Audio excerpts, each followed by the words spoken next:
Welcome to Natural Flowism Studios, where therapy is the process. My name is Lavinia Dier, and this is my atelier. I'm a mother and a self-portrait artist, as well as being a monologue artist, self-healer, and self-published poet, singer, and songwriter. Behind the Scenes of Freedom reveals the content and life experience behind my art. Behind the Scenes of Freedom began in 2015, when for the first time I decided to publish a book of small collection of poems. The idea and action of publishing one book grew into a 5-part series and several other books and series with further titles to be published. The very first time I published my poetry on the web was in 2007 on a creative writer's space, which at the time was called Helium. My self-healing video sessions began with a 7-part improv called Monologue of Me.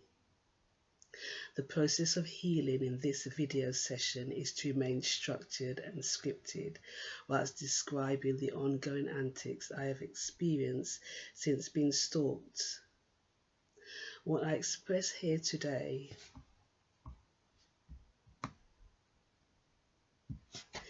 may well serve as useful information for anyone studying or researching what is important to someone whilst experiencing a campaign of stalking by someone unknown to them or not yet revealed to them. The antics occur on a daily basis whenever I'm in public or at work. I'm an ex-chauffeur of both left-handed and right-handed vehicles. I'm now a long goods vehicle driver and have driven both left-handed and right-handed vehicles. Years ago, before the invention of Sat Nav, if you worked as a driver, chances are you had a litany of maps to help you navigate.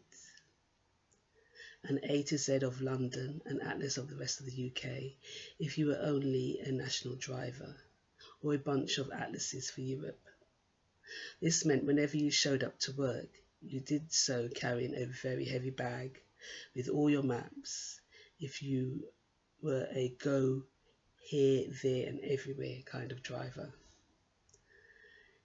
If you were fortunate enough to have a car, then the chances are the boot of your car will have a rather large box taking up a lot of boot space filled with your maps. If you were a permanent route driver, those many maps would not be necessary, but for the drivers like me who were not, it was a boot or bag filled with much treasured and loved personally important, with much treasured and loved personally important A to Z and large heavy atlas books. I was a chauffeur for a very, very brief period. During this time, I owned a navy blue and green tartan bag, which was the shape of half a hexagon. It was stolen by 2 people who conned the owner of the company I was working for. The owner and his family were kind, good, generous people and replenished me with a new bag. The memory is rather vague now, but at the time I was not only coming through the grieving process, but was also on the mend from an extremely painful, destructive relationship. I remember hearing the description of the 2 people as a rather tall, dark man and a rather fairer complexioned female, shorter than the male. Sounded like an ex and his spouse, and his supposed ex. An ex and his supposed ex. Cannot remember if I actually mentioned my concern at the time, but in hindsight and due to the experience of ongoing antics, especially the strange, almost pestering behaviour of certain taxi drivers, I recently recalled this memory and wondered if it may serve as a motive to certain antics which have become quite intense. I felt I may be able to heal from the stress and what is now almost a daily trauma of being headlight flashed. Therefore, I decided to list some of the behaviours I keep being shown. These behaviours are as follows. On part of any journey allocated specifically to me at work, finding myself at times being surrounded by passenger carrying vehicles. This has intensified this year. For a long time, over a year maybe, I noticed the need of certain drivers to whiz past me at high speed, whilst driving on the motorway, and then very suddenly cut across me. And I couldn't understand why. I cut across the vehicle I was driving very closely, and I couldn't understand why. Though what I am about to say may sound unusual and even impossible, I pray to be heard and believed, for this is not fiction. It is my daily experience toward the late summer of this year 2018. As I was driving back to base along the M25 in the UK, observing that they just appeared to be slightly more than usual passenger carrying vehicles. Again, a chauffeur driving a top of the range, a big, shiny black executive, high-end luxury car came swooping past me on my offside, the driver's side of the vehicle. I was driving a Long's good vehicle at the time. As the driver cut across me, I immediately fell asleep.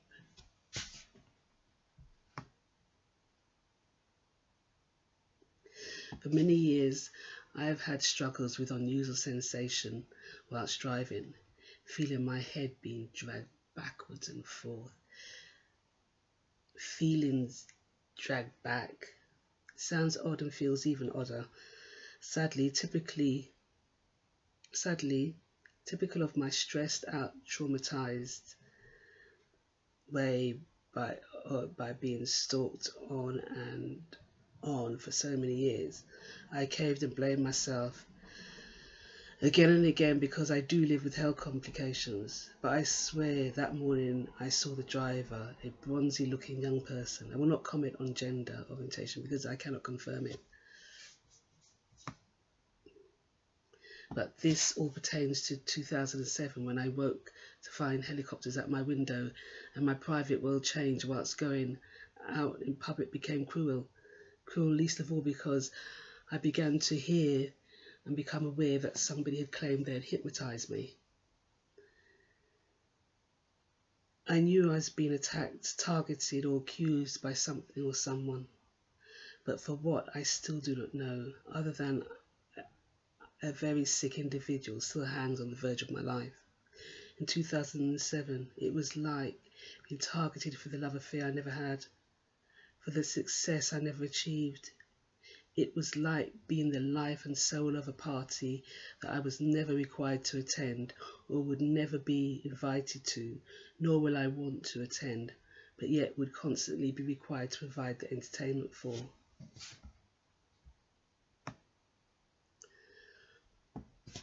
I genuinely do not have the stomach for this, but will continue. Further behaviours which remain in the stalker's obsessive gaze. Experienced today, even whilst out shopping earlier, something which is recently again been intense is the need to predict or do what I'm going to do before I do it. So for instance, whilst out shopping, there are individuals in the shop who will need to prove they have picked an item I was going to pick. It sounds trivial, and it is. Until you look at the stalking behaviours and realise it is an attack of intimacy, a way of threatening a person's thoughts and choice, it is a form of passive violence. Privacy, it's an attack on the most innate, intimate privacy. Over a period of about 7 years, I had face-to-face contact with police on about 4 or 5 occasions. Most of the situations came and went without much ado, bar one. I did not realise, nor did I ask, if I had to be concerned about what I thought would be a private meeting. No advice was given otherwise, therefore there ought to have been no cause for concern. However, prior to writing blogs and then books about my experience to help me get out of what was happening, a day or two after having a meeting, eventually emerging back outdoors to go about shopping, to my horror, I began to realise the gesticulations of this individual were being repeated so I could see them in public. My experience intensified. Though I could not afford the best window coverings, the windows were not bare. This individual's actions, mannerisms, to this day, years after the meeting, are still being replayed to me on a daily basis. Unless someone broke into my property and placed cameras here to film the meeting, I could not understand how such a meeting could become such a running joke or a running public joke. Though out of sheer shock and realization at the further hell I would face, because though the situation was serious to me, it was nothing in the eyes of the law. I did laugh out of sheer nerves and frustration after first trying in a very respectful way, a very respectful and serious way to explain what I was going through, but now only what I was going through, but not only what I was going through, how it would relate. My concern was how it was relating to the wider public, because of what I'd been threatened with once I had been stalked with directly and had gone through other relationships. Complaining about the other drivers. At the end of this meeting, I did not want or need. At the end of this meeting, which I didn't want or need to happen, despite people who were being stalked being advised to report their experience, I was treated as though a gesticulation was made towards me, as though I was, when somebody's like, they're going, like, you're continuing to talk, because I was trying to get a message across, because I knew if I didn't do it this time, I was never ever going to do it again. But it was met with a gesticulation as though I was dragging this individual back and not allowing them to leave, which wasn't true. I understand not everybody understands, I suppose, a kind of level of clinical laughter, because I wasn't laughing.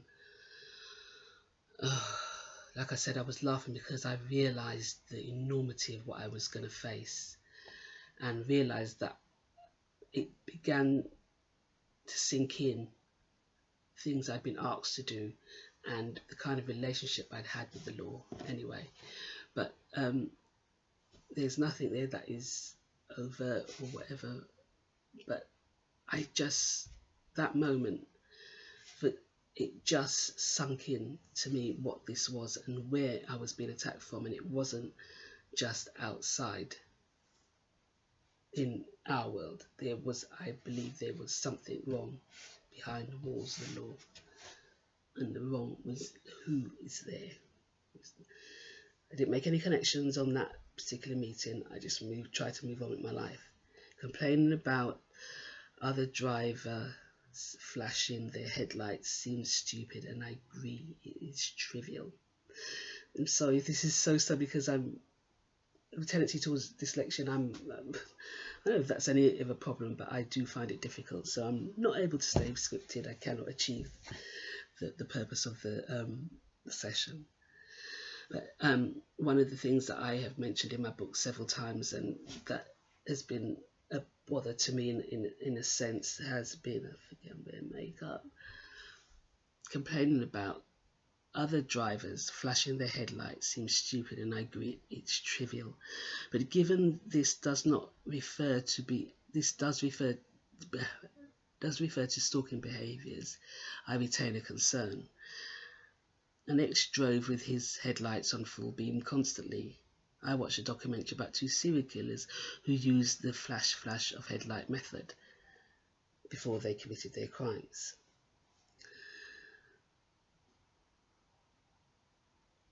It is easy to brush it off, but are the individuals driving and doing this kind of thing? Because it's not everyone, specific people, are they safe?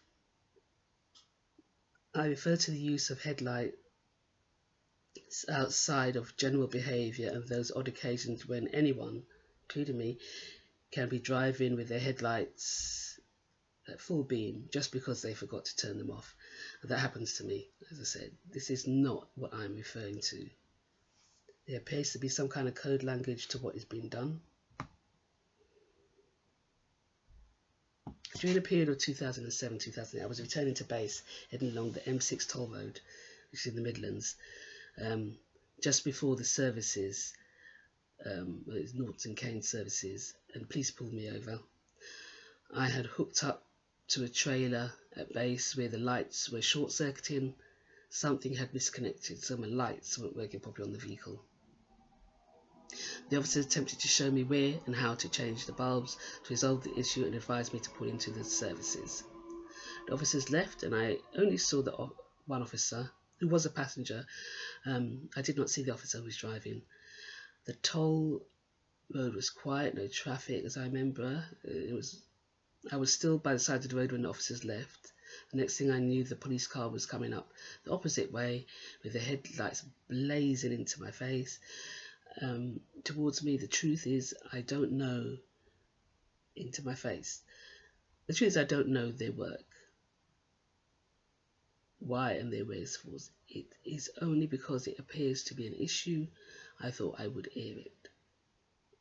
The road at this point seemed to be well lit to me. Pulled into the services after the incident, and I'm sure it was that night a whole platoon of soldiers had pulled in also. A rare sight, I must say, for all my driving years. The purpose of this healing session is to be able to say things how I believe them. This is a personal healing session of experience, not a comprehensive factual report. To conclude, in 1987, I was a young single mother trying to carve out a life for her and her child in the Notting Hill area of West London. By 1997, I had moved away from the address and back to live in the South East London, where I had previously witnessed someone else being stalked and attacked by the same behaviours, same pattern, which by the time I had moved back to the area, I had already been attacked by. 2007, I realised I'm being stalked again. This time, I'm no longer a young single mother. I'm an empty nester. Yes, I am. And 2017, the situation not over, ongoing through and even at the end of 2018.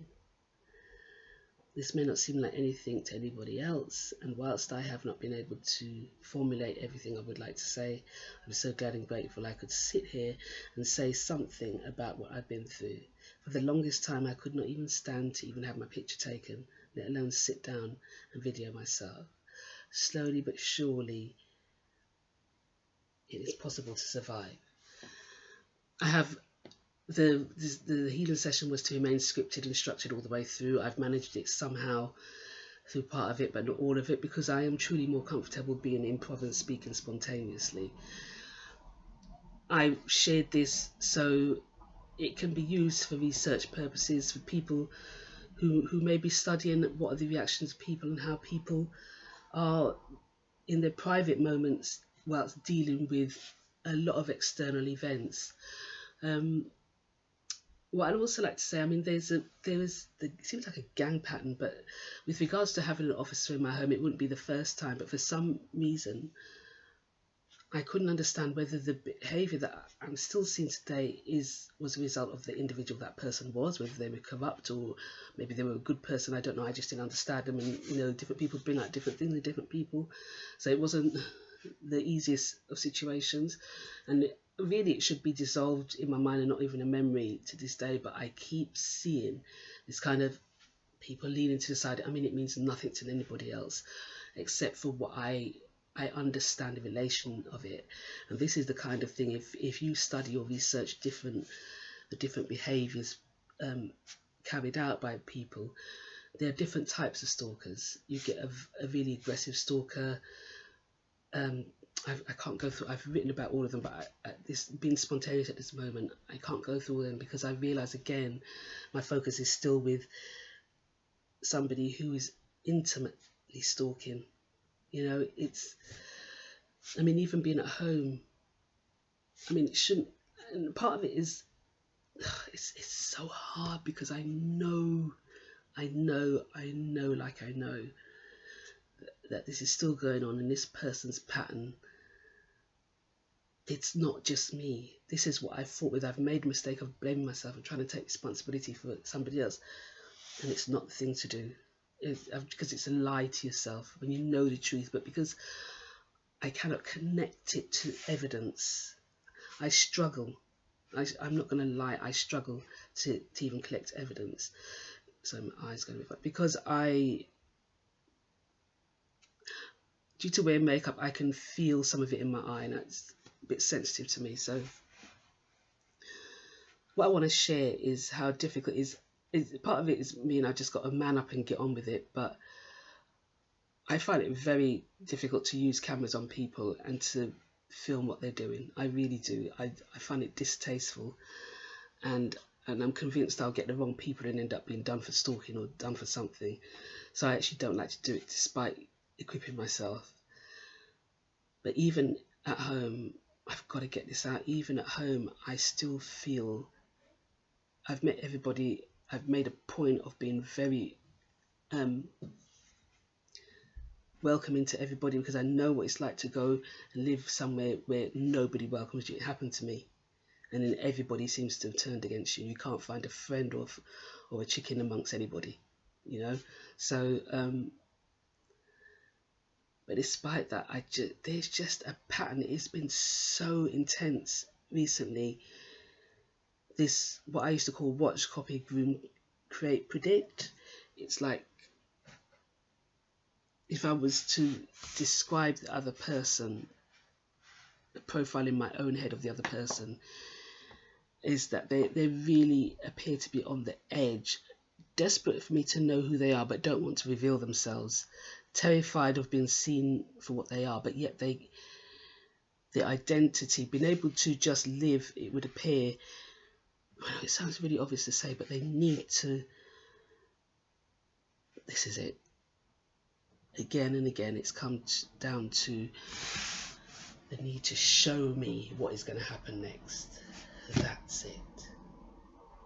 Because I scripted this and I've gone through the day and I've done so much, and it's been going through, and it's sort of, I have this kind of heavy breathing I do because I can hear it, I can feel it, and then it's a panic to try and express it. So though this is another discombobulated bunch of crap, which I didn't really want it to come out like this, but it's natural, it's real, it's how it is, and it's an everyday thing. Just coming in my own apartments, and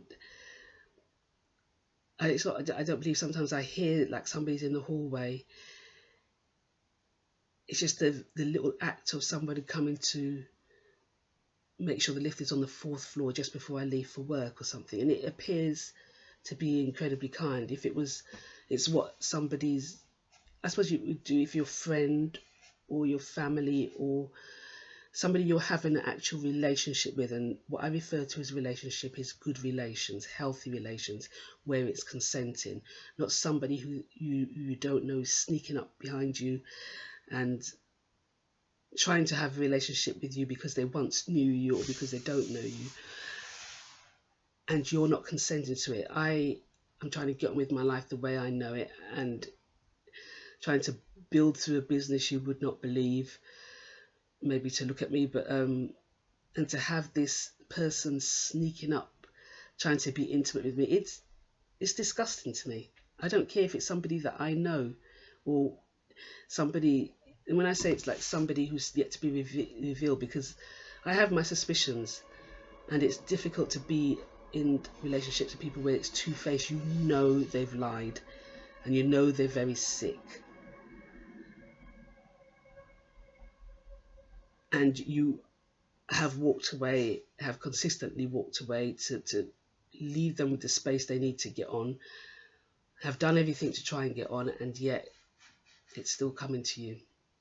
Somewhere you turn around in your life and they've managed to get into, I mean, I'm living in social housing, so they've managed to negotiate, manipulate somehow to live at each address that you've lived at. That is easily done when you cannot identify your stalker as one, but you're aware of all the behaviours. You know something is wrong, but you cannot identify as one person. And it may be, for people who don't know, you think, well, just go and do this or figure out something or whatever. It's not as simple as that, because you don't know who they are, what they're armed with or not.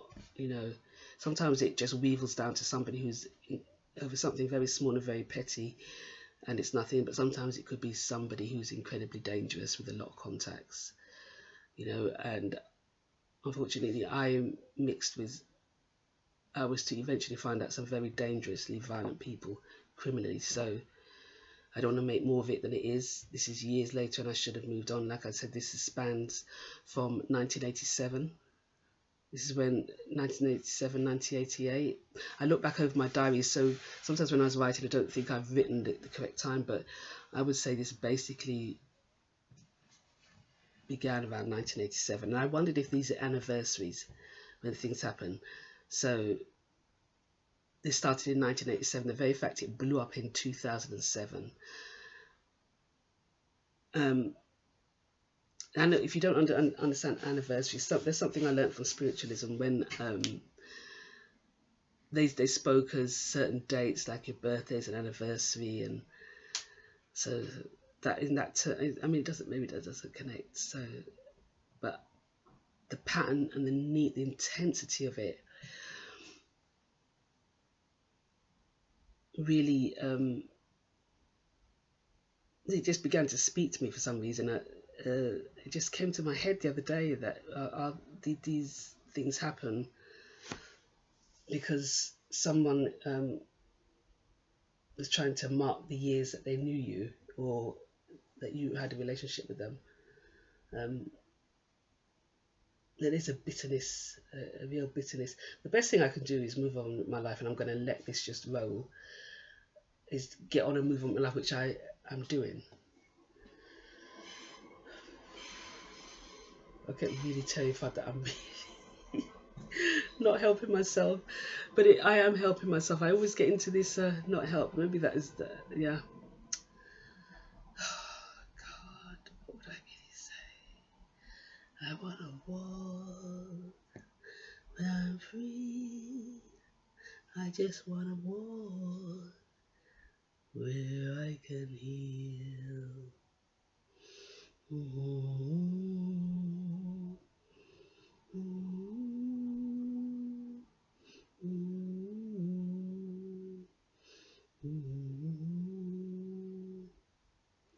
It's a lot.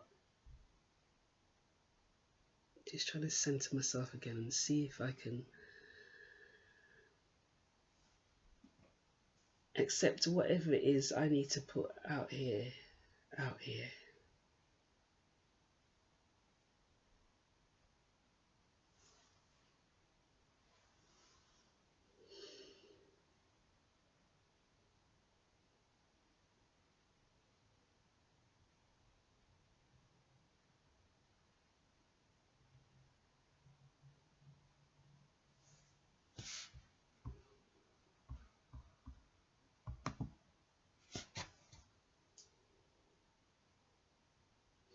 I talked away to myself. I was looking at the script. Amazing.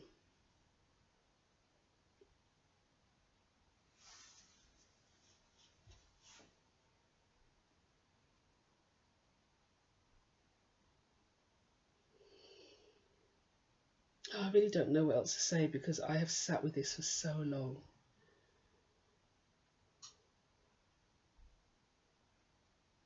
What I'm grateful for is that there is a pattern. It is possible to survive this and move forward and get your distraction back to focusing on who you are. Really, that's the and that is really what I'm trying to achieve. Is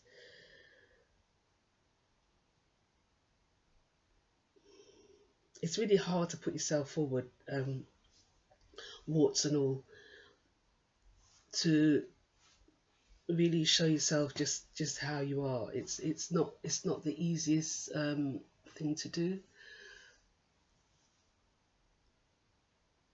Just to let it go. I maybe it's just me, and maybe it's part of living through abuse, where you want things, you know, or just being an individual, you want things to be a bit more polished, a bit more this, a bit more that, you know, a bit more up here, make this like that, just a little bit of perfection, and it's not real, it's not true, because this is you. And for me, definitely, it's difficult to have a business where it says natural Flowism and then been trying to be scripting it out and doing anything. It's just not going to work. There was a reason why I just could not print off the work today, but and do it that way. But at this stage, I haven't looked back at what I've read and how I've read it, but I'm going to leave it and just let this be another monologue of me about the Ex Chauffeur. I mean, I think what really sticks out to me is that these things happen at work. There are laws about the way you're treated at work with regards to work, and that headlight flashing code thing. There are some individuals even on site that do that. In 2005, when I had originally passed my test, it was a thing, and it's trivial, it's nothing to do, but except it accumulates into a level of behavior. And when you think we have the right to live in peace without things. I'm not saying I'm not perfect, this is not about me being perfect, but I mean, the older I get, the harder things become. And once I started to go through the grieving process, and I wasn't the most easiest person to deal with anyway. I entered certainly once I got to the part of my career when I went into the haulage industry, I entered there broken as a person, because I'd come from a really hard relationship breakup, and then by the time I had become successful, gone up the ladder, so to speak, that I had seen and set for myself, I had already began the grieving process of losing a parent, and it is not easy to lose anybody, let alone a parent. My own personal view is it's not easy to lose a parent. I have been through losing several relatives, some relatives more loving than others, and I experienced the grief differently. I have to say, in the relationships where there was abuse to overcome, where there was it was more trying, where there was estrangement, because you know there's a misconception, I think, sometimes about abandonment and estrangement, of why somebody will estrange themselves, and why there's that person in the family that, you know, when you're the one who is talked about because you were not there. But it's hard. It's hard because when somebody goes and the argument is not resolved,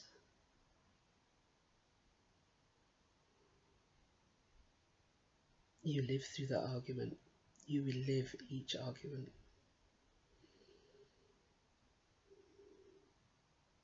For me, what I had to come to terms with as well, I mean, it shouldn't be, but I grew up in a family and I left, and I never expected one thing. I disconnected.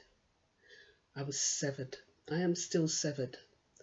But with age and time and being a mother, I had to make concessions because I didn't raise hate.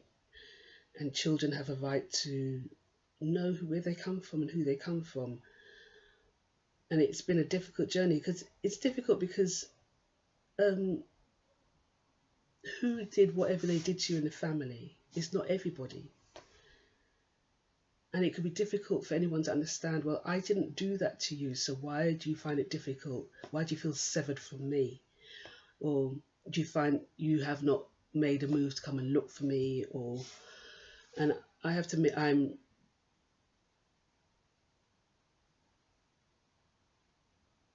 not able. I find it difficult. I do find it difficult because I think, what have I got to give you? It's an awful thing to say when what you have to say is not, oh, it was all hunky-dory and this, that, and because I can't, I dislike to lie, or say, I just like to live a pure, true life and go on. I don't like to have to say things that are not as it was. So I found, I mean, you see this, I mean, it was good enough to try and script myself through, but it's just not me. It just doesn't work. Not trying to get through this experience and not trying to heal. It doesn't work. I've visions in my head of being a right reporter, you know. Good evening. My name's Louis. It just didn't come across, did it? Yeah, it's a hard thing. I do recognise that I don't say that all my family went through it, and for what those who went through what they did in the family, it did not just come out of nowhere. There is a history behind it. You know, what do you expect your parents to say? A lot of people come from dysfunctional families anyway, and don't always hear a happy picture, but not everybody does. And when you do investigate and begin to inquire, what do you expect to hear? Oh, daddy was this and that is that, and this is what I did. And we had really funny stories of parents' childhoods and where they lived, because they were absolute comedians, the pair of them. They were incredibly funny people. Well, that was my perception of them, despite the discipline and the abuse and the discipline is fine, but it's when it went beyond that. But when I started to investigate, in a sense, and I use the term investigation, let me just explain a bit about that, because as I've grown over the years as a mother, and coming from a teenager and being considered rebellious, and really looking at things in a different light now, as I suppose I prepared for my older age, you know, I was called a very roguish child. I am Her Roguish Highness. So, but really, is it rebellion that happens when you're a teenager, or when you hit the terrible twos? It's like the first point of investigation of a child. I'm in life, and what is it? What is this really? Are you really seeing me? Are you really noticing me? But certainly by the time you're a teenager, you become a serious investigator, because if you were one of those people who grew up in a very fluffy, loving home, but an unrealistic home, it appears very lovely and fluffy and lovely because materially you may be cosseted, but if you're not told the truth, and you have a parent, sometimes it's a male figure. I've heard men say they wouldn't tell their daughters this, they wouldn't tell their daughters that. That could be very abusive, because when the daughters hit the real world, what they are faced with and have to negotiate, you have not prepared them for, because you haven't told them the facts about yourself as a man and what they're going to face in other men. So when they go out there, what they attract is maybe they're curious, and what they attract is the opposite of what you expect, not the loving, supportive partner, but what they cannot recognize and become, what do you call it, curious by, or they attract the confidence you haven't built, or the self-esteem you haven't built by telling them the truth about how things are out there.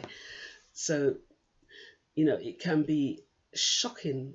You know, I know, I'm sorry to those children who came across me who were brought up like that, and then came across this person who was, I was just such a rant, telling you, very outspoken, and because I didn't know any different. I did not. I can't say I intended to hurt them, but I realized I hurt people because I just couldn't deal with people who, because life just wasn't like that for me. And even though I was at school and I could speak and I had supposed friends, I really couldn't tell them everything that was going on inside of me.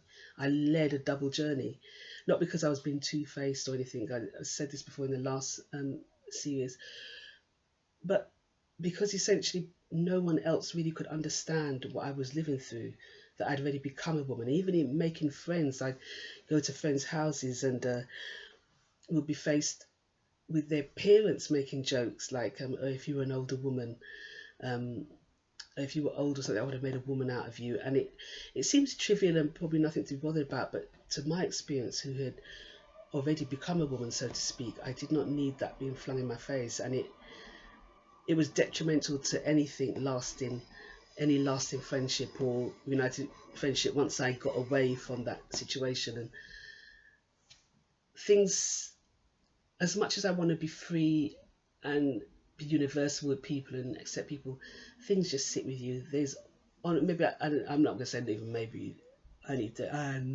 therapy, but obviously I won't be here. But there are things that sever, cut off, and they just, I don't know, I can't remake the connection. Especially, maybe it's just now, having coming through everything I'm going through and still seeing ongoing things, trying to figure out how am I going to negotiate these, trying to make it something it's not. And there are resolutions that I need to make, and I will not sit here and make hundreds of videos just about speaking about the same thing. I just decided to make a set of videos before I move on to something else.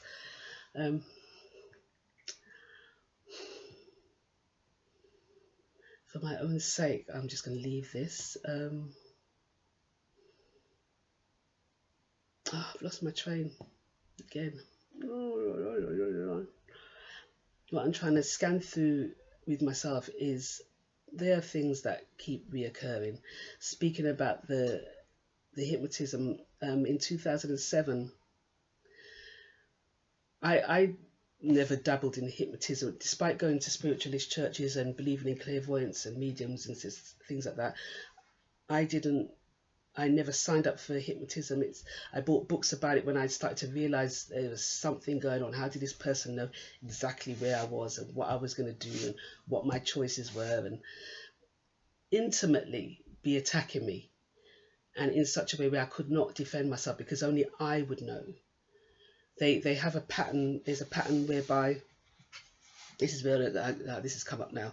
This is the only way I could do it. Just keep ranting until I bring it up, until it comes up for me. So one of the patterns that I described in the books, and maybe I don't think I described it in the last video, but I wanted to add to this, was if I was watching television at times when I had television, I don't now, I just use social media, but this individual will get to know what I watch. Whilst this could be perceived as I'm making the connections that don't exist, this has gone on for years. And I don't know if it's a sociopath or a psychopath or some other path that this person has this disease and is always just plain evil and cruel. I remember I used to go to the shops, so in between the period of 2009 and 2014, I was no longer working in the haulage industry. I struggle physically with the work. I do more physical work now, and I struggle physically with the work now. But back then, I literally could not pick up to do it, and I was kind of begging to do the kind of work that I could do to stay in the industry. But it's very difficult to explain to you how the doors just closed, and I just could not work anymore. And I was then faced with maxing out a credit card, and I just like, well, I've just got to go and get assistance because I cannot. At that time, I lived in an apartment which was 4 flights up, but there was no lift. It was an old building, so I had to climb 78 steps, 78, I think it was 78 steps in total. But I had just been diagnosed. My asthma had just become more and more severe, and I physically, I was crashing inside. And when I tell you, I hadn't researched supplements and started to take supplements to help myself. I just felt crushingly tired, and I thought I had some kind of cancer, to be honest, because I know that it's associated with that kind of thing. But it was terrifying. Before I get back to this thing, one of the things that used to happen to me in 2007, I worked for this firm, and when I talked about that incident with the police officers, I was actually driving tankers at that time. I'm a trunk driver, so I generally just pick up a load, take it to where the destination is, and return. That's all I do. At that point, I was a trunk driver, but tankers are very different vehicles to drive because of what they carry. Because sometimes they could carry solid food. It's a different driving skill you need to if you're driving a heavy vehicle, long goods vehicle, which is heavyweight, which could be carrying liquid. It's a very different drive. But at that time, in 2007 through to 2008 and 9, that was my general experience. I was driving tankers. Seemed,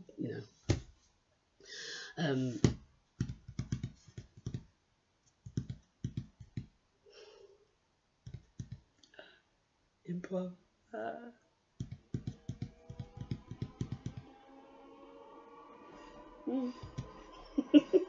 Forgot what I was going to say. Tombstone teeth. Above everything else, when I was growing up, when I came to get my second teeth, they came out deformed in 2 pieces. Like, I didn't have a whole tooth grow. I had one piece grow, then another piece. So my teeth came out in halves and ridges, and I actually have teeth in my mouth, which you could just see, which did not form. So up till now, I have not budgeted for teeth yet. I hope to do that soon, so I'm sorry for the sight that you see. Let's get back on track, because what I was talking about was this individual. These were the times. At that time, yeah, I was going through this driving experience, and I was talking about the pattern of driving, which is different. That time I was hearing that it was an ongoing joke every time I was in public. I didn't think, I trusted life so much to be normal, I can't tell you, and I still have not stopped that. I still believe in that. And it did not occur to me that someone would, because of the pattern of stalking I've been through before, it didn't occur to me that someone would go through so much lengths to then begin to make sure every time I went out, wherever I went, whatever shop I went in, people were there to be slagging me off. And, oh, is he hypnotized? He knew she was going to buy that. And, oh, has she been put under? And, oh, no, this one's really under, she's really under it now. And all of the talk was to persuade me that I was being hypnotized. I was completely under the control of this individual, so I could do no wrong because they did it, because they were so in control of me. Yeah, so that was part of the pattern, and it was not only going outside became very cruel, but when I came back indoors, then I was faced with this individual. This person used to do it underneath me as well. So every time I would leave the room, I would literally hear, it would be their ceiling, my floor, them either knocking or making some kind of sound as I was going from room to room in my flat. How, when you live alone, can you prove that to anybody? Unless that person confesses, unless that person has a witness.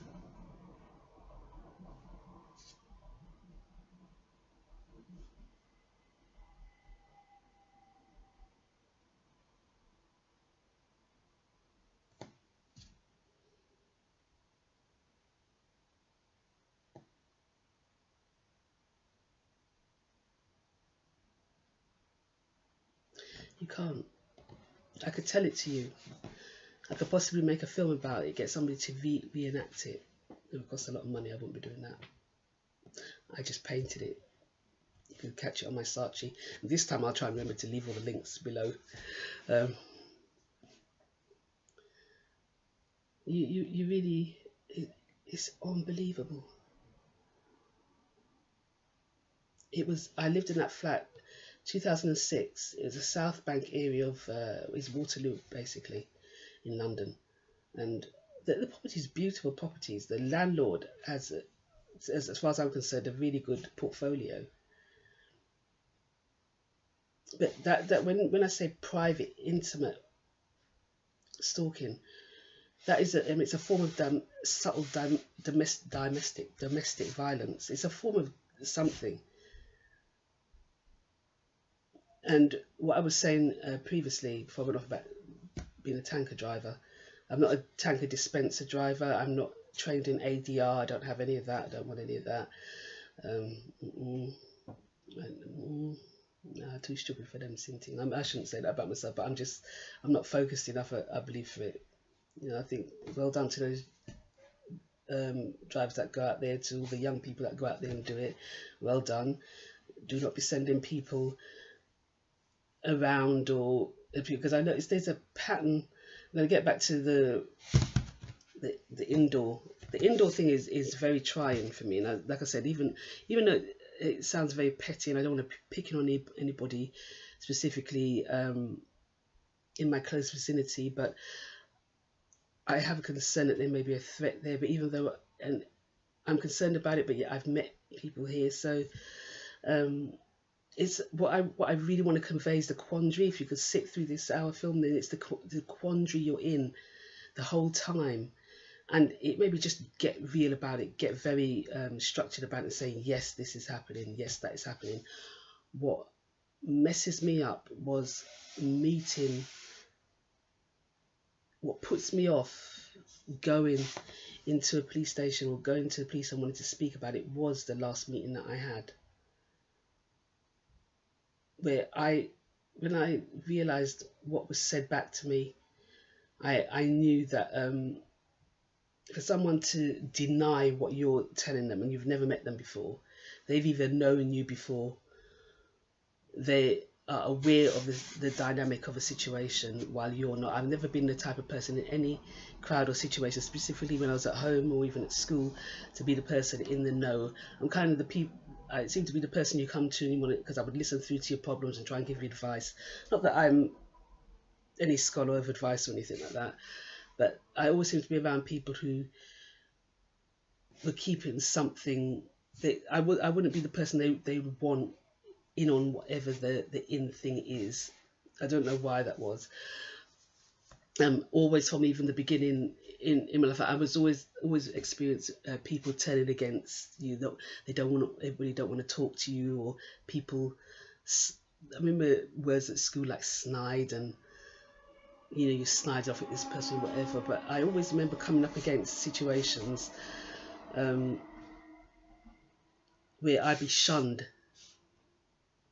from things and people. They would just shun me for a while, and then they'll want to come back and want to know me, then they'll shun me again. And so as much as I would appear to some people to be the rejecter, sometimes you're forced into that situation just for your own peace of mind and sanity.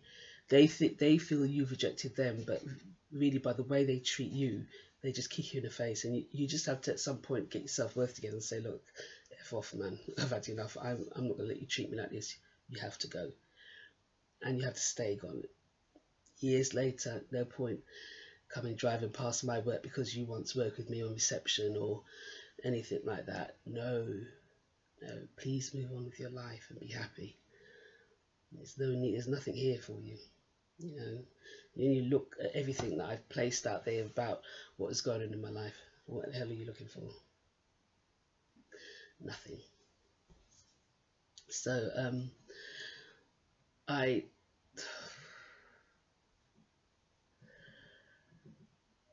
my goodness. Maybe this is what happens when you don't take your hormones. Hormone pills, because I would put it together, I think, hopefully a bit better. Um,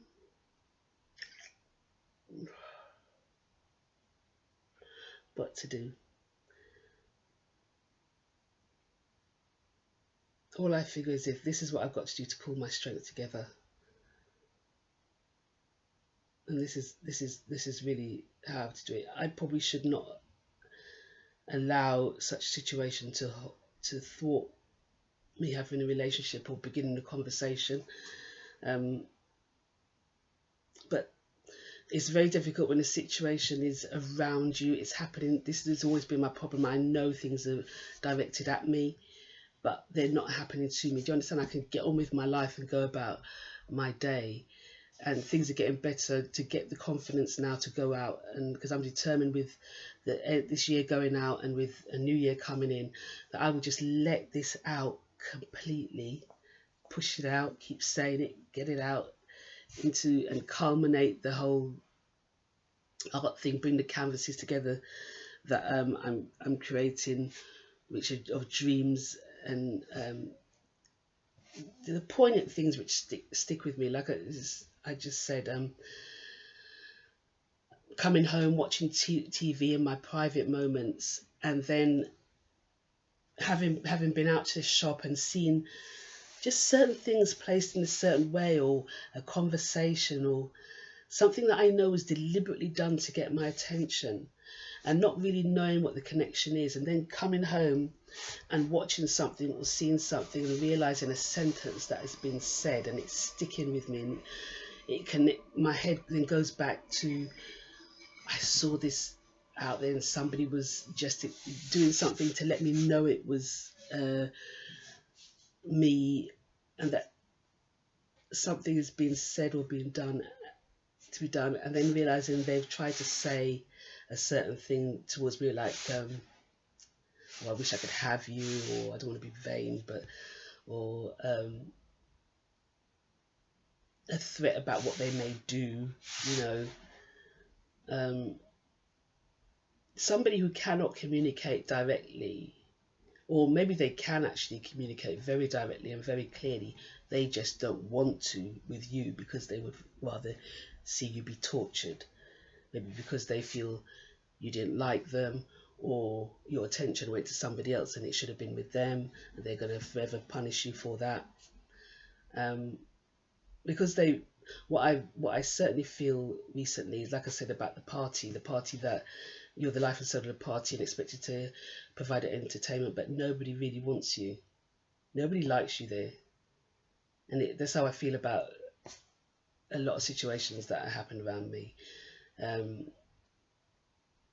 in the sense that nobody, I know these are not people that like me. These are some I've considered about some people that I've worked with that were very condescending in other fields before I came to the field I'm in.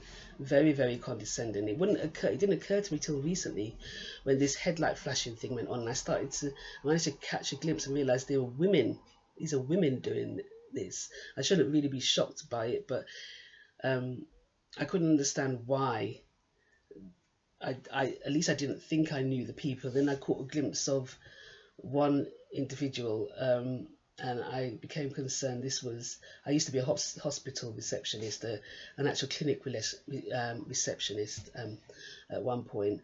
Actually, how I got into driving was I was a clinic receptionist in a local hospital, and it was for serious illness. It wasn't just for fractures. It was for sort of what do they call? Yeah, it was for very, very serious. They're not anyway. And I worked it was a kind of team of receptionists, and there was a head receptionist, and I found it incredibly. I mean, I always try and encourage young people, and never like to stand in their way. I know what it was like to be young and lost and terrified about how I was going to put any one foot in front of the other, given the experiences, and just get out there and make a life for myself. And I was fumbling and tumbling all the way through. I try not to be in other people's way, but recently some of the antics and the carry on, and I still don't want to get in anybody's way, but but back then I remember being in this situation, and it was just I just felt I was condescended on all day, every day that I was in that job, and I just wanted out. Could not wait to get away from the people, get away from the situation. And I'm not saying that everybody was horrible or anything like that. No, it was, you just get people, what it's like to just be in a situation just like, I could do something else. And I sat there, and I'd been wanting to get into the driving industry, but I just did not know how, and because back in the day when long, I don't know if I said this before, long goods vehicles or large goods vehicles, HGVs, back in the day when I was coming up, became familiar to me because I heard the term over and over again. So I was aware of the job I'm doing now, even as a little girl. So, but back then they were called juggernauts. That's what they still call that now, but that was the more popular term used back then, as far as I was aware. So I'd been looking to get into the driving industry. I remember sitting in reception one day. For some reason, I don't know why, I caught an advert. They were looking for patient transport drivers, and so that's a non-emergency ambulance driver, and I got the job. I did the job. I learned the ropes. I thought I would just do this job to get me to know the routes. I've been pretty good with route finding, simply because my parents travelled a lot around the UK, and because I then got a car and I had temped a lot, so I had to get myself to various locations. So I thought I would just use it to learn how the industry goes, but it was not for me. I always preferred the cargo, and I was very happy with that once I transitioned to that. So I'm kind of surprised, but I don't know. Whilst I speak about going through the experience of stalking, also I have become more visible on the web. So I'm kind of negating what I do, because I really don't advertise a lot, and I'm not a public figure in that sense, and I don't do public appearances, so to speak. This is about as public as it has gotten recently, to promote my work or get myself known in that way. And that, because I suppose if I had not been stalked and I had been back to my years where I was dancing and wanting to sing and got back in singing and stuff like that, I would really put myself out there. I would understand a level of attention, but I don't. It's very difficult to quantify. So yes, people may be showing up because, oh my God, they knew me and they once worked with me, but then what I can't understand is why would there be a need to follow me around? Why these people get to a bend in the road? As soon as they get to a bend in the road, they know you're coming up. It's a way for them to angle their lights at you, and then they go onto this. Sometimes it's not a shine out beam, but sometimes it is literally. They like to angle and just have these lights in your face, and you're just sitting there in your car, and you're trying to just look forward and look somewhere else, and it's just so. Or I generally try and flash back, and probably for the last month I just been sticking my fingers in the ear. Really, I just frustrated with it. I just thought, you know what, break out, just do. You may as well. It's just be free. Be free. Break it all down and then just build it up. Build up in a different direction. Despite the threat of, oh, we're going to be, there's always that threat, and one of the egoic things, the bravado that I struggled with years ago was, an ex used to say to me, oh, well, oh God, you'll be talking about me for years to come, or, they do things to you, think you can get away, but they're still going to have a hold on you because you still have to talk about what they're doing. Well, in general, and it could be a real threat, because you do feel like, oh well, to not be controlled by them, you hold it all in and not speak about it, and that held me for years. But when you're dealing with people who are living with a serious, dangerous illness like that, that level of mental illness is talked about by everybody.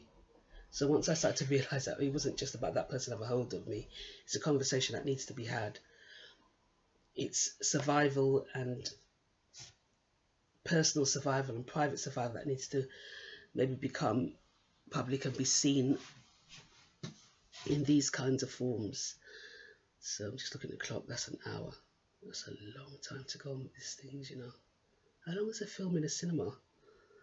I haven't been for years, I don't, for a while. Has it been years? No, I think it's been years I haven't seen them. So I'm going to finish this up.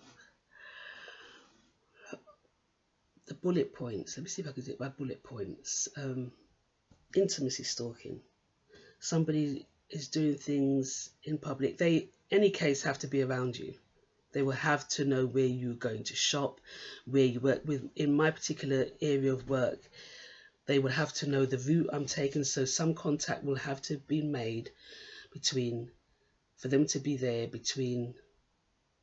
Because how, I can't understand that. Maybe that's just me being naive. Because they would have followed you. I was going to say some form of contact will have to be made between where you're working and where you don't, because that refers to, in 2007, 2008, 2009, I worked for a specific firm that placed me, and I was doing tankers. And at that time, I eventually began to have problems with my lungs, and like I said, I got worse and worse. It wasn't a huge major thing, but it was major enough to weaken me. I would be called for work, and I got into such a state. Like I said, I had really a lot of problems with the stairs. I had to go into rehabilitation to know how to manage my health again after that situation. And someone had called me. I was a temp. I'd be called last minute. Could you go here? And I had got so worked up at that point about going out, because every time I went out, there'd either be a police helicopter or some kind of helicopter up there. And like I said, the experience of I don't know if I said this before, but the experience with the helicopter, I wouldn't have paid no attention. I like flying an aircraft and all that kind of thing anyway. But on an occasion in 2007, when I left my front door, the front door of the apartment, and I walked to the back, and I walked off this estate, and above my head, this machine was going. I'd never been through that before in my life. So what had changed? So I thought, well, I was wanted for something. Let me put myself forward. What is this? This went on and on for ages.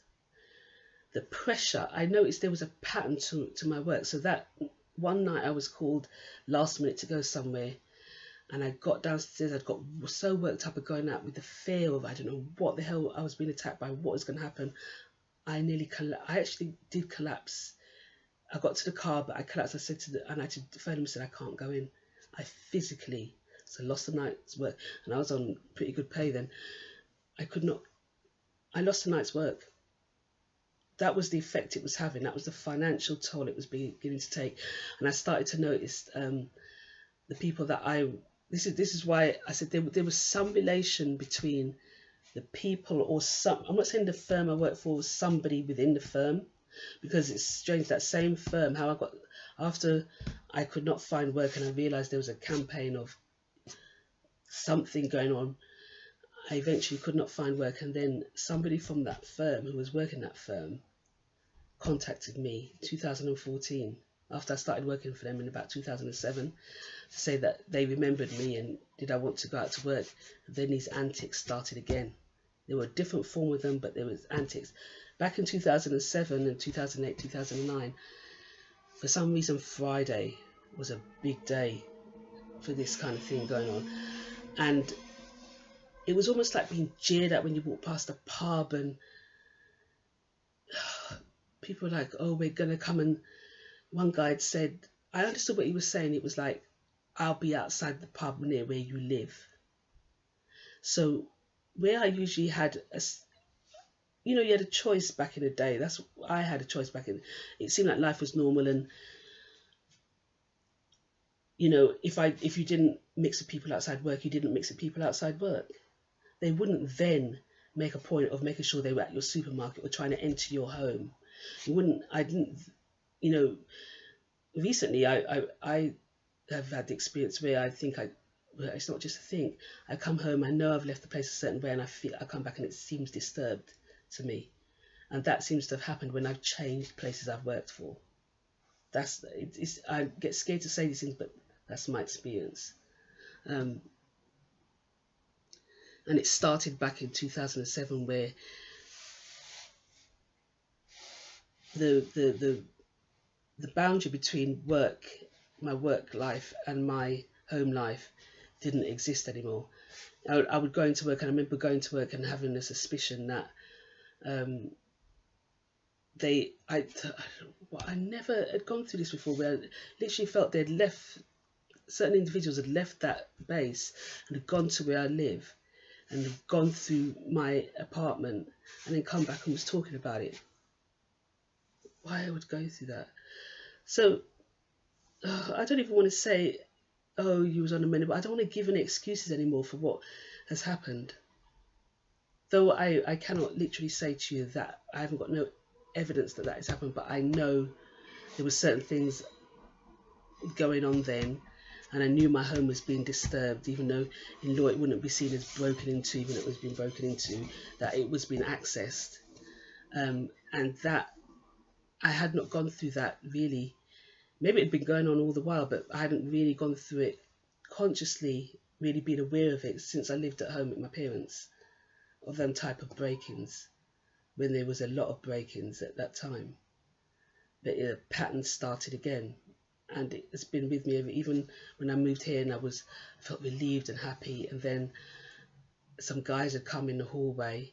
I remember a guy put like a clipboard underneath my door, some kind of thing, like he was checking for something, and then I saw them, what I thought was them trying to access a property, but it was, somebody said afterwards that's not what it was. So, but it just opened up that whole vault for me, and I've never been the same in here since. I've never felt as comfortable and as free as I did when I first moved in, ever since I saw that, and because of who I think I saw as well. So that's the documentary truth.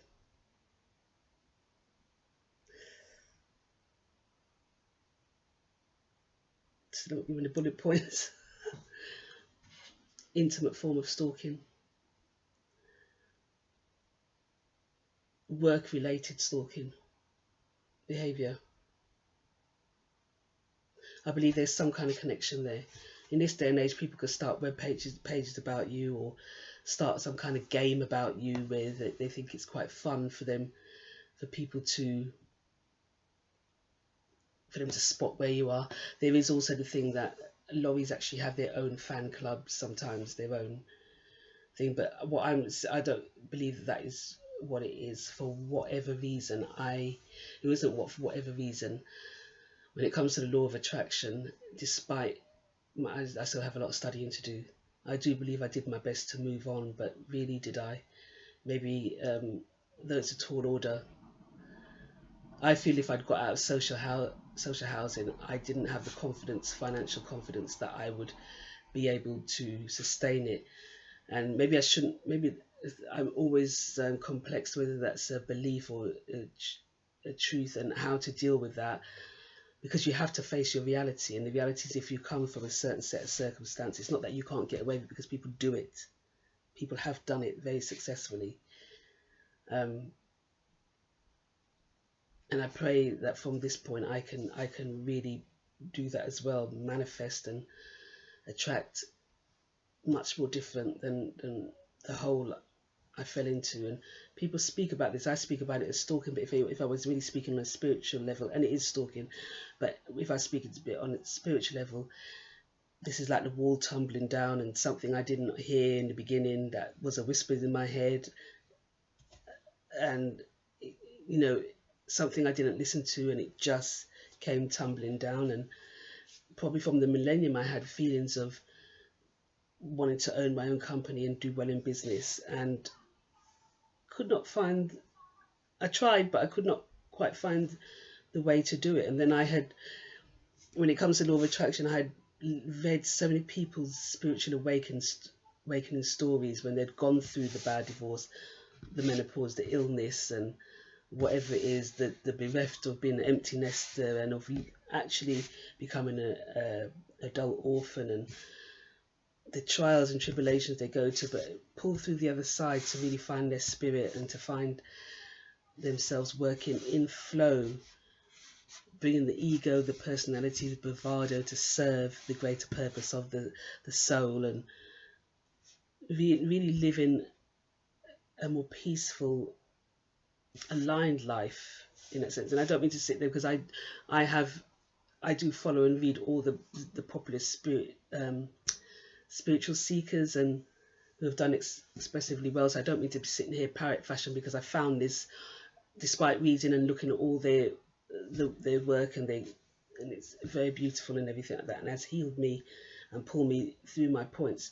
It was a journey prior, because I grew up without television, so it was a journey prior. I had these kind of journeys through my childhood as well, and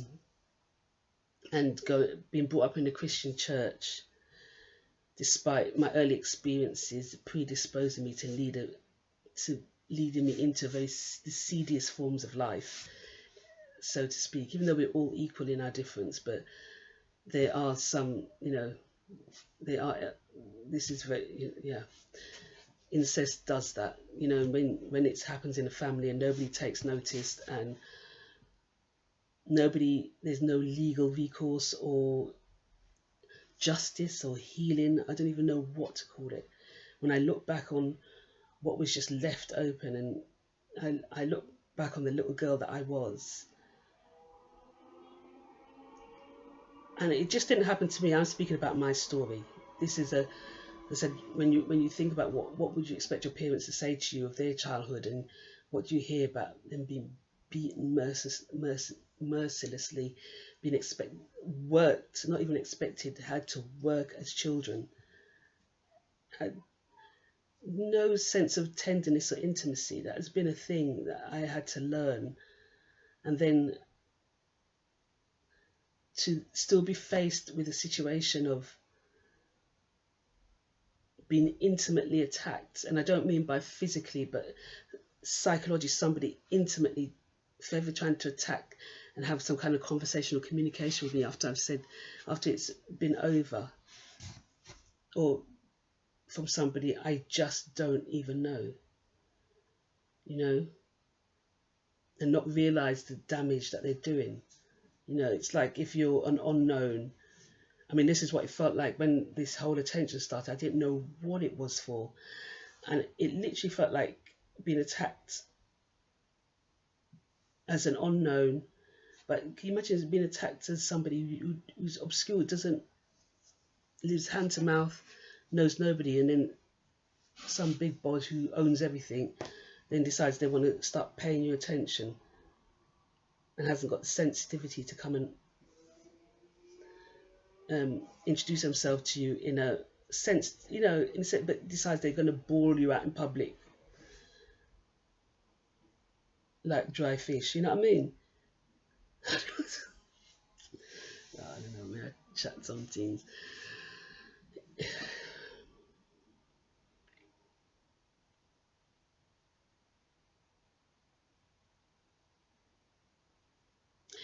It's too much. It's too much. Well, thank you for watching this monologue. I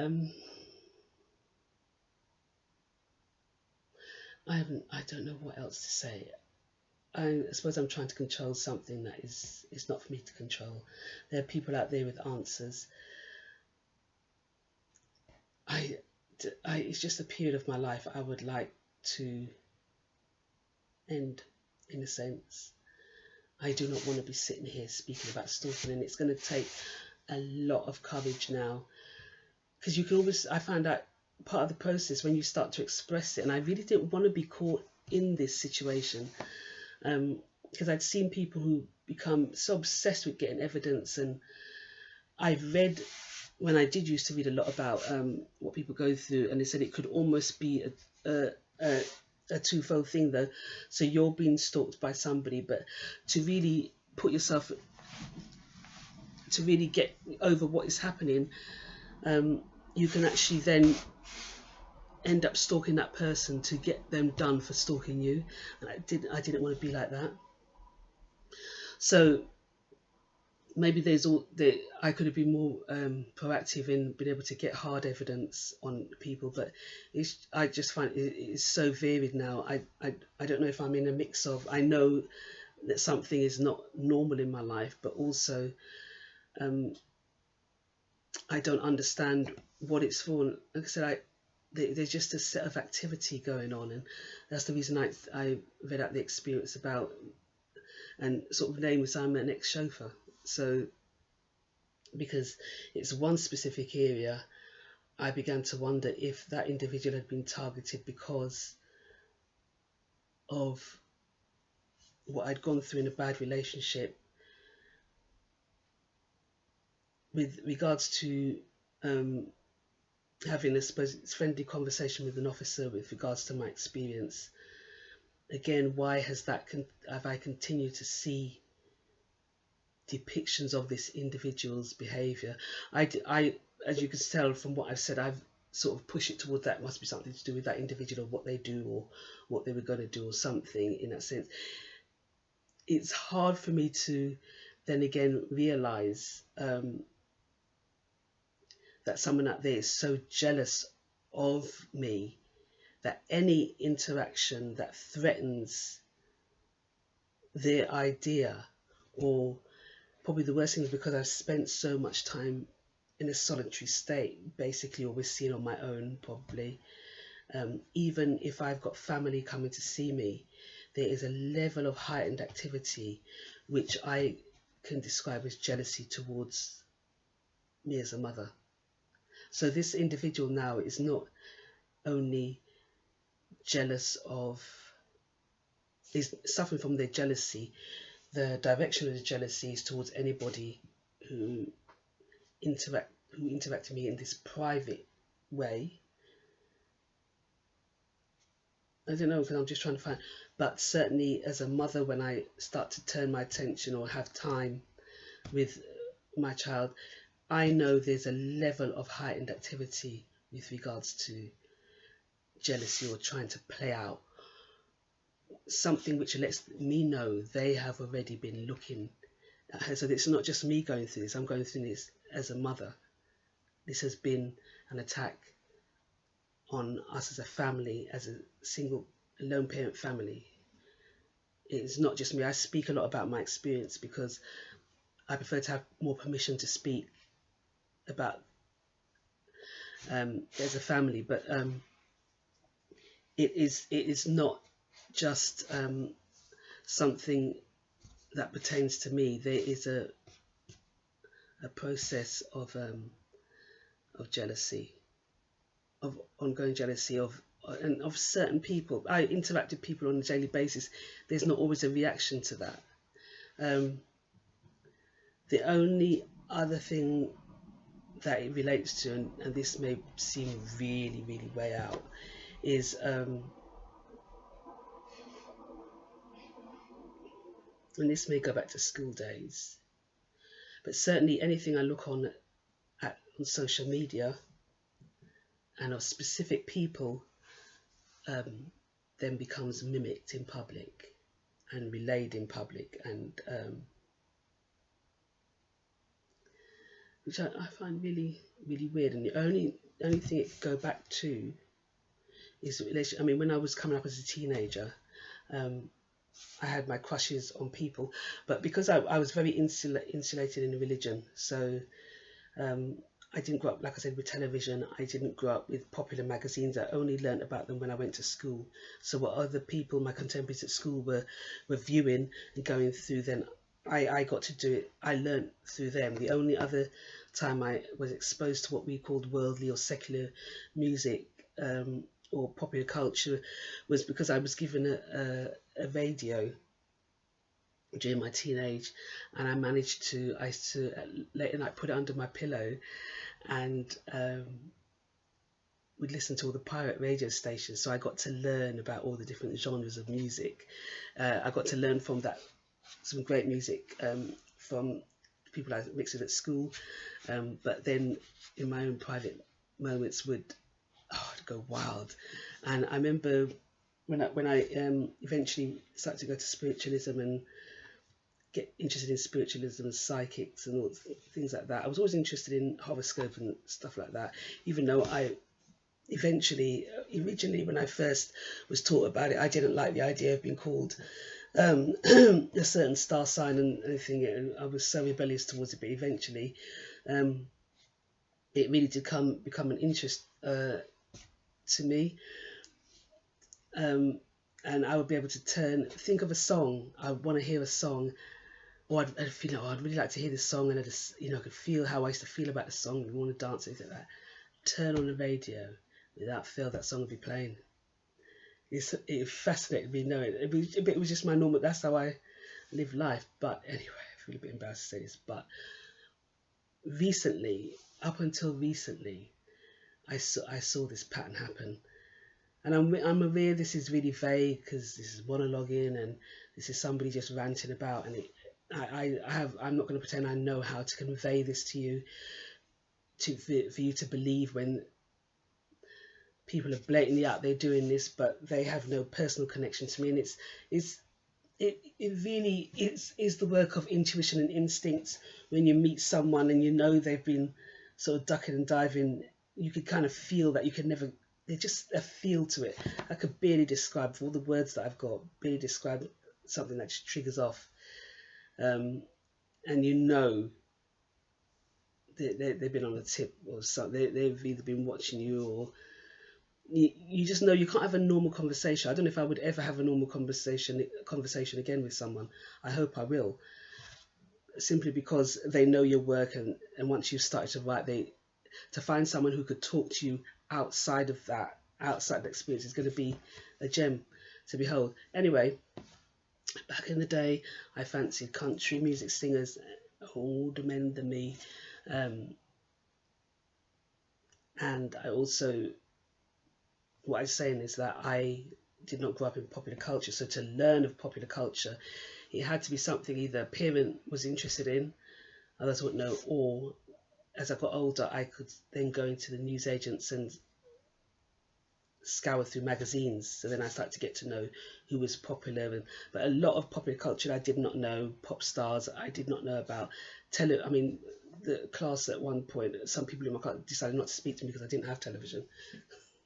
Couldn't afford it, love. Just didn't have a job at that time in my life. So anyway, I did, and probably spoke about this at school, but I remember writing in my diary that, like many other people, I had a crush on a country music star, people in my school, people at my church, not people in my school because it was all girls' school, people in my local neighbourhood or that I went to church with, and of course one of them, like millions of the girls, was a prince. How dare you? To this day, what I talked about previously, it was a fleeting thing. I'm not crazy. I mean, I'll watch things like anybody else, but I've noticed, dare I watch anything, that somehow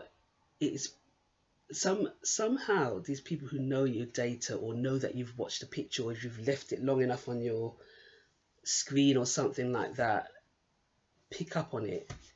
And I had recently seen something, and the way 3 people had stood in a public picture they've taken, because these are public people, and I don't know, I wish I could just say it was my paranoia, then saw that replayed recently while I was on my way to work. I knew exactly what they were doing when they were doing it, but so who are these people who why would they be so interested in my search data, my search history?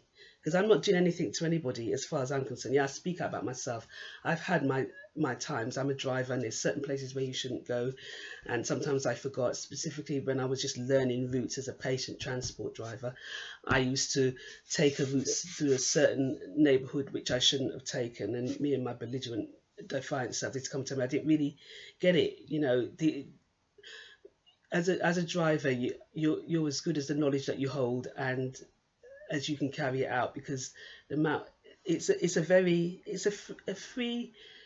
freeing job to have, but it could be incredibly restrictive and very expensive if you get it wrong, because you're asked to be fined from here to everywhere, so apart from those those kind of run-ins really, and it's typical of me to get involved because I'm not I try and understand everything as well as I can, but I mean I have my challenges, but I do try and abide by everything. It doesn't serve me not to, it really doesn't, but you know, you will have your moments and your days, but you know, I try not to be so maverick and cut corners. I do try, I'm not always very good at it.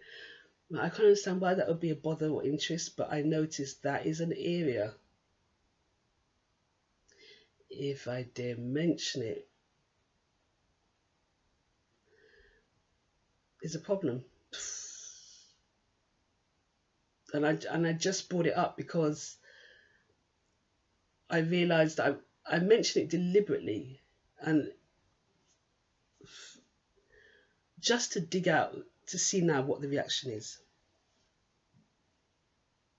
I don't see what the need is. What is the carry on? All this flick about, you know. Greenby Roundabout is a nice place. There was another instant. There's some kind of. I don't know what you're looking at me for, if it is you. But I think that is a level, there is, when it comes to pop stars, royalty, celebrity, that is a level of stalking that don't be come by here and finding nothing. You ain't getting nothing out of here. No, I wouldn't, boy, tell you. But I suppose the way it's dealt with back in those levels, but really has an effect on how it may be dealt with overall. But there's still that problem with the conversation of it being how it's been taken, if it's been taken seriously. But I have to honestly say that I have not. I'm pushing out my crap. I have not researched. I put this out there for research. You could babble through this and see what it is. But I'm almost done. I need to find a blessing here. I cannot leave without a blessing.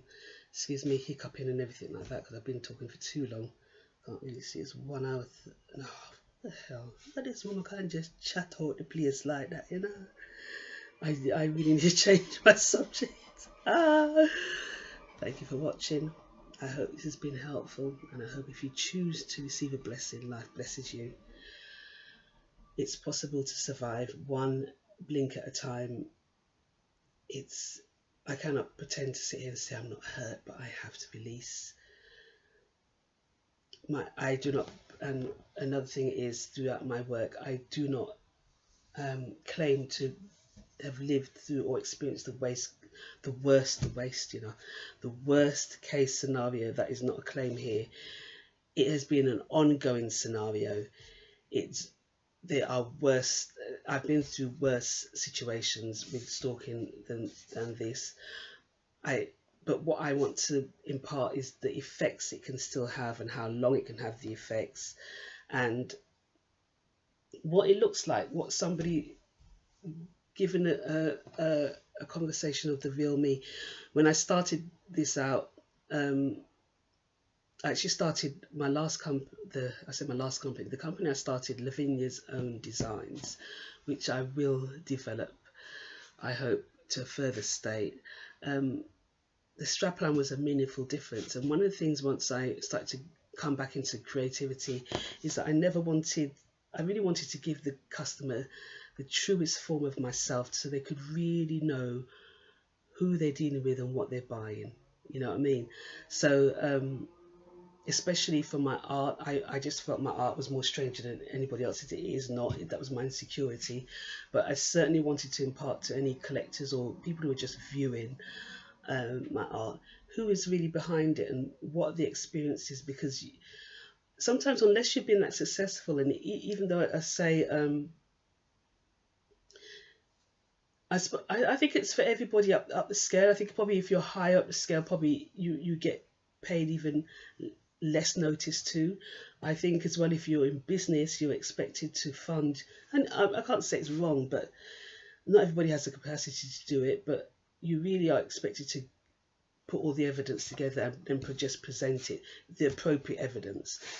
And I quite agree, I just find it very, very difficult to do. It's time consuming, and whilst it's not, well, I shouldn't really say it's not serious, but because my concern since the second bout of this started in 2007 is that those behind it, the pattern behind it, I was just being used as a scapegoat, that somebody had done something more serious behind it and they were using me. And this was a message that this was a kind of threat.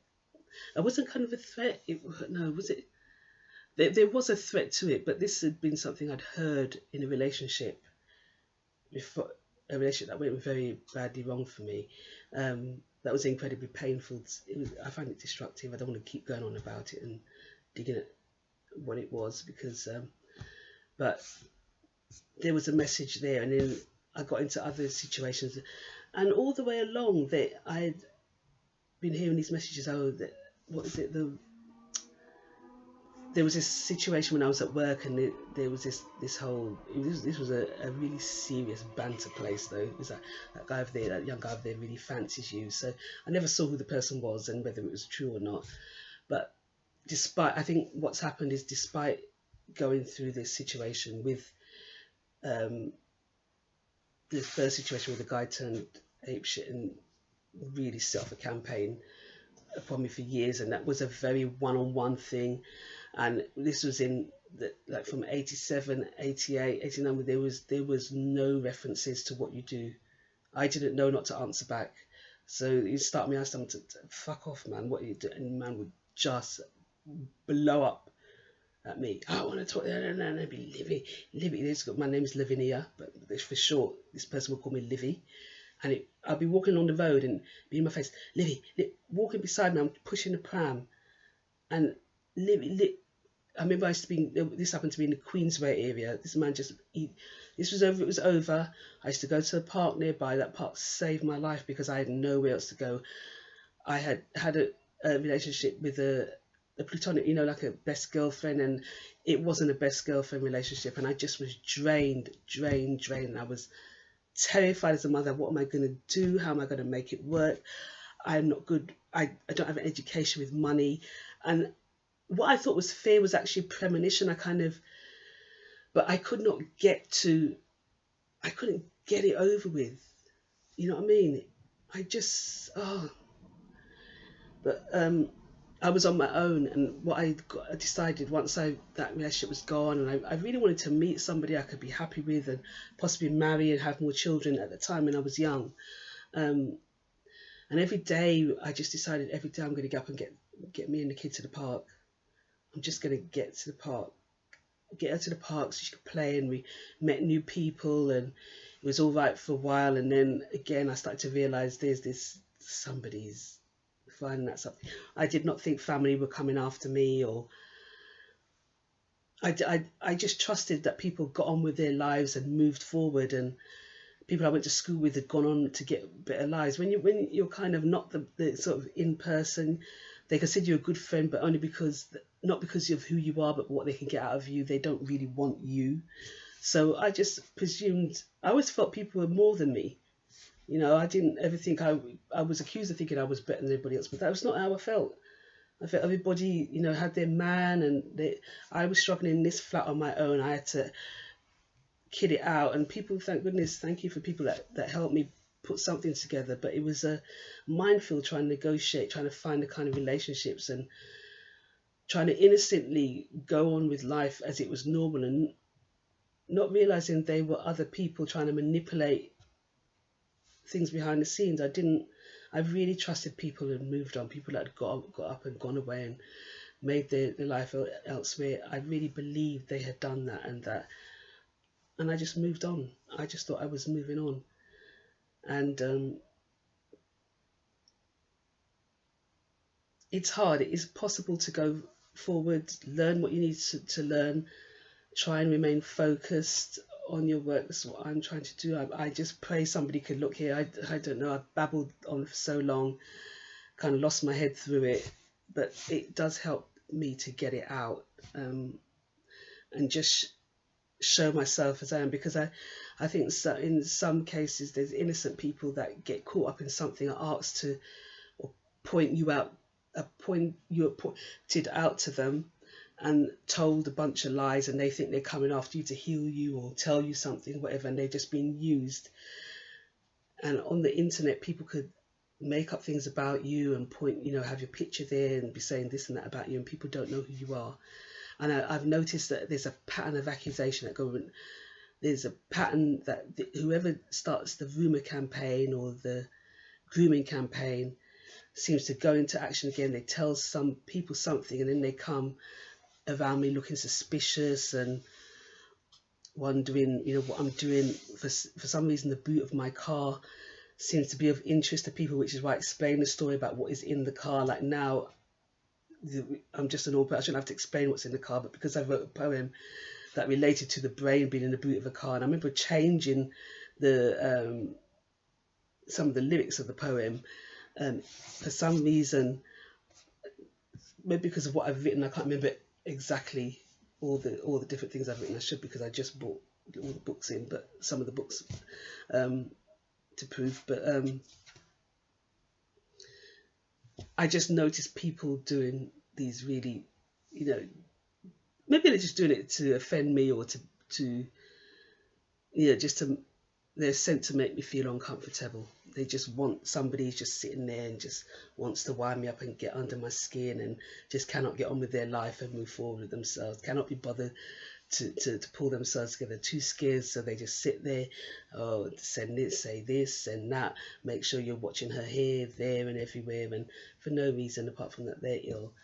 But the determination I can only have is to get better, to be more and more grateful for what I have and the fact that I can express myself, and that's the only place I intend to stay, to just try and live a more truthful and present, conscious life. Not that I've gone around living a life of lies, but having felt the need to put almost everything that may concern or be of reason for anybody to target me in any kind of way out there.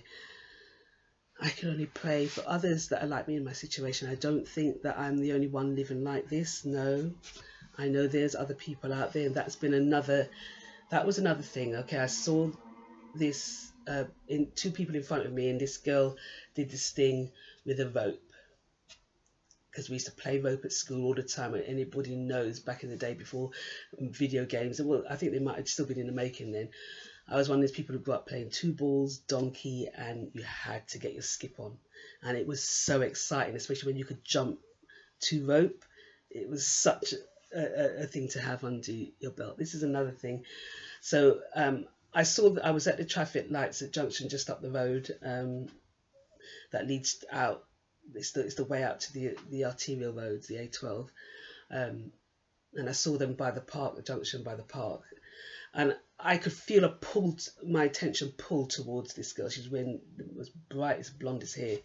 You could find an electric blue something. Electric blue is key to another individual, work-related, that I think a set of behaviours began there as well. It was back in 2003 or something. But just that action, didn't think about it later, and then came home, was watching something on social media, and this is what the person said. There are a lot of people out there living like you, like living with the issue, like the problem, living with a similar problem. That's what the kind of connotation was. And I mean, I don't know what that is. That is a pattern that's happened. Is it something to do with being psychic or mediumship or just general observation? It can be, but it seems to relate to a form. It's just it feels like a form of abuse. Because what I knew, the person was looking at me. When I turned away, I observed the whole interaction and try, and it just seems to be like that. I'm not a person that needs those kind of relationships. I can form perfectly healthy relationships. It has been difficult, admittedly, being in a solitary stance for quite a long time. It's not so much a stance, but just, you know, you work hard. A lot of people, this is London, a lot of people do live like that, true enough, but it's a form of targeting, and I don't wish to sit here and be paranoid. It doesn't help me. It doesn't help you when you're trying to move forward in business and present yourself in the best possible light, to sit and go on about things like this, if it's not, over time, it's psychologically wearing, and I just want to share it with other people who do see it and who are going through things that they know are happening to them, that somebody's doing to them, a thing that they can't call a thing. It hurts. It does hurt, but you, unfortunately, just if you can find people who can support you and get you through it, then do. But you know, when you've had genuine friends, you cannot really, you would never be on your own to be able to say that you've had to get through things solitary and have to go through that. See, I knew I had to find a new way, a new set, you know, pull myself to a different direction. And with that, the energy finally has lifted. It has taken an hour 45 minutes. I hope I'm a monologue artist. I'm coming back with something, but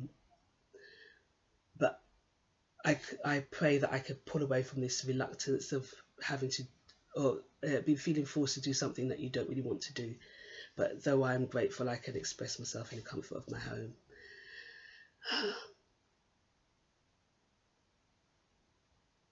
I hope life blesses you if you choose to accept that blessing, and that you have a happy holiday. Today is the 22nd of November. No, today is the 22nd of December 2018, and the time is 22:57. My name is Lavinia Dier, and you have been watching a Natural Flowism studio production. And I just say happy holidays. I hope you are safe. I hope you're well. Go for your freedom. That's the best way. Thank you for watching. And this shirt says Ceci Fane. That's one of my books. So what it means is, such an empath coming from abuse is no excuse. It's just the first letters of all of that. And it's just, I scrawled this on a piece of muslin a while back, and then decided to just sew it together and wear it today. So, amen. I don't know what to say, but if you are being, before I go, I will say this: if you are in any kind of danger and you are being stalked and you fear for your life, do call the emergency services. Despite speaking about my experience, I am not here to incite any kind of negativity towards the officers that I interacted with. Not at all, more than to thank you and really promote safety.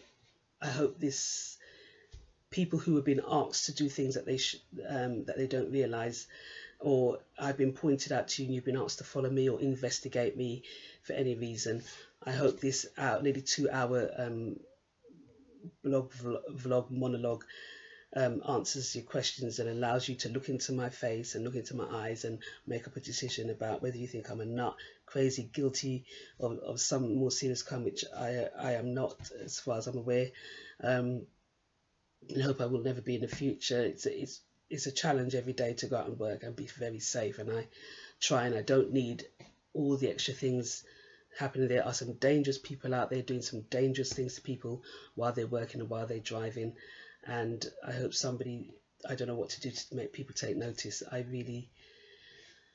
will try something, but do stay safe and do not be scared to come forward and speak a truth. You know, somebody will hear you, somebody will be grateful, and hopefully for all of us who are surviving and finding ways through this, maybe what we're doing may save just one life, or just set somebody on a path who is stalking, who didn't realise their behaviours, but I hope it will free you to not turn up at that person's workplace, not flash your lights after people and anger or antagonise anybody, but spend your time. Don't let anybody encourage you to go that way. And if you find yourself victimised to those thoughts the way you want to turn up, go speak to your doctor, go speak to someone, say, I just feel that I cannot get over this conversation, needing to have a conversation, needing something for this person. I know they don't want me. Turn your life around and go and do something else with your time. Be successful in another way. Put your testimony out there so those of us who have been stalked by someone could learn what sets you off in that direction and how you was able to turn it around. You'll be a more powerful person for it, and you'll gain more out of life rather than going down or for harassment, stalking, or anything. Get up and do something different if you can. And if you're a survivor, keep on surviving. Remember, you are teaching people how you have been abused. So I don't know what else to say.